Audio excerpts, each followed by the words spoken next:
Bar graph का sums देखेंगे कैसे किया जाता है इसको। देखो यहाँ पे बार ग्राफ जो दिया गया है, 5 नंबर जो क्वेश्चन दिया गया है उसमें बार ग्राफ में कुछ डेटा दिया गया है। अब बोला गया है कि इस बार ग्राफ को देख के फॉलोइंग जो क्वेश्चन दिया गया है उसको हम लोगों को आंसर करना पड़ेगा। जैसे यहाँ पे देखो, पहले देखो कि डेटा जो है वो कौन से चीज़ों का बना हुआ है। जो वाई एक्सिस है, देखो वाई जो लिखा हुआ है वो एक्सिस, और नीचे जो एक्स एक्सिस है, वाई एक्सिस में देखो नंबर ऑफ टीचर्स, और नीचे जो है एक्स एक्सिस में देखो सब्जेक्ट, मतलब कितना टीचर कौन सा सब्जेक्ट पढ़ाते हैं, यही इसमें बताया गया है। जैसे कि तुम लोग देख रहे हो कि यहाँ पे अब तुम लोगों को बोला गया है कि what data is represented by the graph. तो यहाँ पे जो ग्राफ है, मतलब बार ग्राफ है, इसके थ्रू कौन सा डेटा को रिप्रेजेंट किया जा रहा है। तो इससे क्या हम लोग रिप्रेजेंट कर रहे हैं कि number of teachers teaching what number of what subjects. मतलब यहाँ पे हिंदी कितना सारा टीचर पढ़ा रहे हैं, 30 तो। इंग्लिश कितना सारा टीचर पढ़ा रहे हैं, 30 और 40 के ठीक बीच में, मतलब 35। और मैथ्स कितना सारा स्टूडेंट पढ़ रहा है, 40 और 50 के बीच में है, तो कितना है, 45। ऐसे करके हम लोग को देखना पड़ेगा। अब तुम लोगों को क्या बोला है, find the total number of teachers. अच्छा, for which subject there are more teachers than any other subject. अब इस डेटा को देख के देखो जो कौन सा वाला ग्राफ सबसे बड़ा है। ये जो मैथ पढ़ाने वाला टीचर जो है, मैथ्स टीचर सबसे ज़्यादा है, इसीलिए वहाँ पे सबसे ऊपर उसका है 45 जन लोग मैथ्स पढ़ाते हैं, तो वहाँ से मेरा आंसर क्या आएगा, 45। अब देखो find the total number of teachers. अब कितना सारा टीचर उस स्कूल में है। देखो यहाँ पे जितना सारा डेटा दिया गया है, जैसे हिंदी का कितना है 30, इंग्लिश का 35, मैथ का 45, साइंस का 40, सोशल साइंस का 35, जर्मन का कितना है 10। अब इन सब नंबरों को ऐड कर लोगे तो जो आएगा आंसर वही तुम्हारा आंसर है। ठीक है। अब देखो, if there are 4875 students in the school, what is the student teacher ratio हम लोग कैसे निकालते थे, डिवाइड करके फिर उसको कैंसलेशन करके हम लोग सिंपलेस्ट फॉर्म में लाते थे।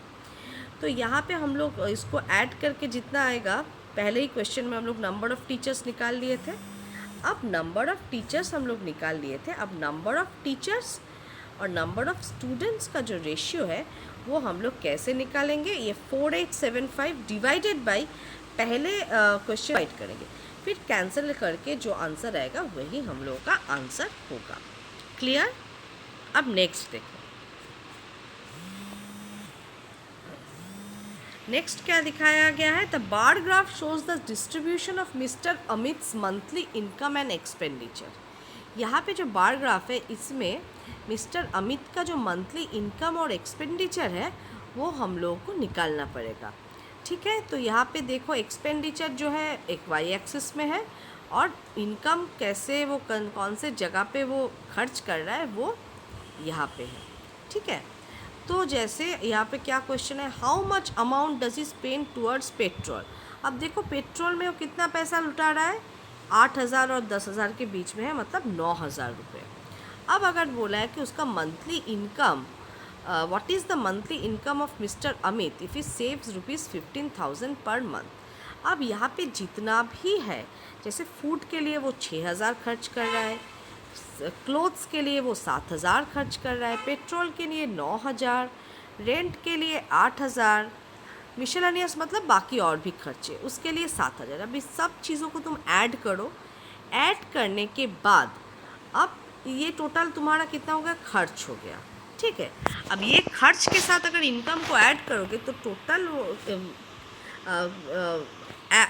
खर्चे के साथ टोटल उसका सेविंग्स को तुम ऐड करोगे तो वो हर मंथ में कितना कमाता है तुम लोगों को आ जाएगा। इस सब चीज़ को ऐड करो, ऐड करने के बाद 15,000 के साथ ऐड कर दो, इससे उसका इनकम जो है वो आ जाएगा।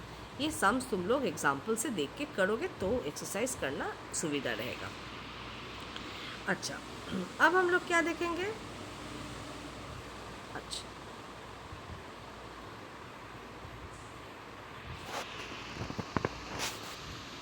ओके, अब नेक्स्ट हम लोग देखेंगे डबल बार ग्राफ। अब डबल बार ग्राफ में क्या बोला जा रहा है?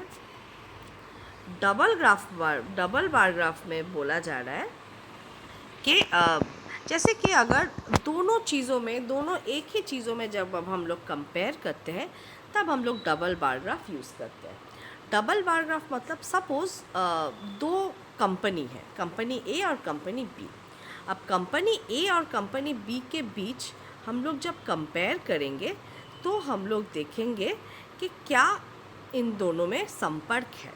ठीक है, तब हम लोग देखो यहाँ पे जो फ़ोटो हम लोग देख रहे हैं, कंपनी ए के बारे में बोला गया है और कंपनी बी के बारे में बोला गया है। ठीक है, कंपनी ए और कंपनी बी के बीच में क्या संपर्क है?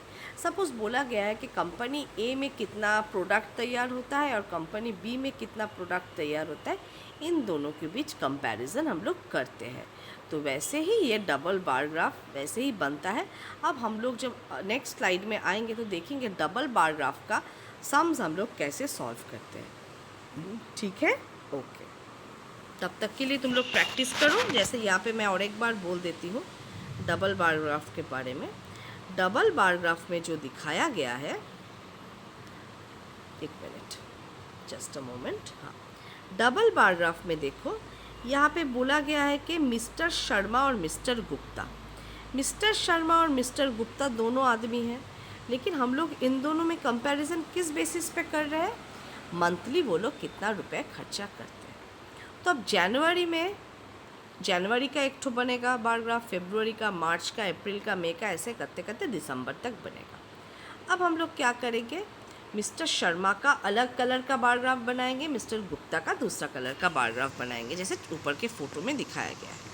वैसे करके हम लोग कंपैरिजन कर सकते हैं कि किसका ज़्यादा है, किसका कम है। अब उसके ऊपर बेसिस करके तुम्हारा क्वेश्चंस जो है वो बनेगा। ठीक है, तो हम लोग नेक्स्ट चैप्टर में, नेक्स्ट स्लाइड में, नेक्स्ट वीडियो में आगे का देखेंगे कैसे हम लोग बार ग्राफ को प्रैक्टिस करते हैं। तुम लोग तब तक एक्सरसाइज स्टार्ट कर दो। एक्सरसाइज के शुरुआती क्वेश्चंस तुम लोग कर सकते हो बहुत ही ईजीली, लेकिन अगर कोई दिक्कत होगा तो मैं ज़रूर तुम लोगों को अप्रोच करूँगी। Thank you so much. Till then stay safe, stay healthy.